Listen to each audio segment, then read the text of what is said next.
नाशिकमध्ये ठाकरेंच्या शिवसेनेच्या 2 पदाधिकाऱ्यांनी राडा घातलाय। मनसे आणि शिवसेनेची बैठक सुरू असताना हा गोंधळ झालाय। जयंत दिंडे आणि विनायक पांडे यांच्या बैठकीतच वाद झालाय। विनायक पांडे यांनी बैठकीतून काढता पाय घेतलाय।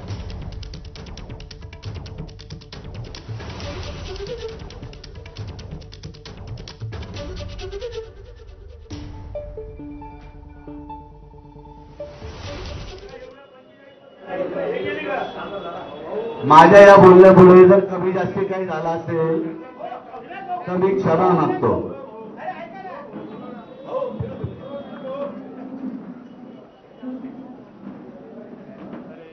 आज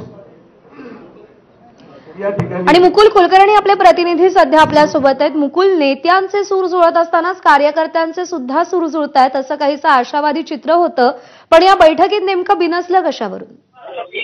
आज खरतर मनसे आणि शिवसेना ठाकरे या दोन्ही पक्षांची बैठक झालेली होती आणि एक एक करत जे प्रमुख पदाधिकारी आहेत आपले विचार व्यक्त करत होते। त्याच वेळेस दिंडोरी ते ठाकरेंच्या शिवसेनेचे संपर्क प्रमुख जयंत दिंडे हे भाषणासाठी उभे राहिलेले होते।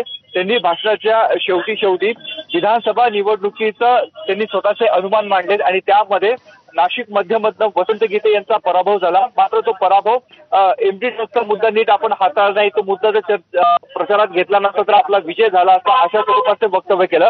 त्याच वेळी वसंत गीते यांचे अगदी जवळचे मित्र आणि माजी महापौर विनायक पांडे हे उभे राहिले, कारण ह्या दोघांनी मिळून प्रचाराची संपूर्ण रणनीती आखलेली होती। त्यांचं म्हणणं होतं की जर 40 वर्षामध्ये आम्ही आमचा लढा देत होतो तर मग आम्ही 40 वर्ष नेमकं केलं काय, अशा स्वरूपाचा सवाल विनायक पांडे यांनी जयंत दिंडे यांना उपस्थित केला आणि तिथूनच ते संतापाच्या भर सभेमधनं बाहेर पडले। त्यानंतर जयंत दिंडे यांनी संपूर्ण प्रकरणावर पडदा टाकण्याचा प्रयत्न केला, त्यांनी माफी देखील मागितली। मात्र यानंतरही विनायक पांडे हे कार्यालयामधनं बाहेर पडून गेलेले आहेत। सध्या मीटिंग चालू आहे, मनसेचे पदाधिकारी भाषण करतायत, मात्र विनायक पांडे ही सभा सोडून निघून गेलेले आणि जयंत दिंडे अजूनही सभास्थळी आहेत। मुकुल, धन्यवाद दिलेल्या माहितीसाठी।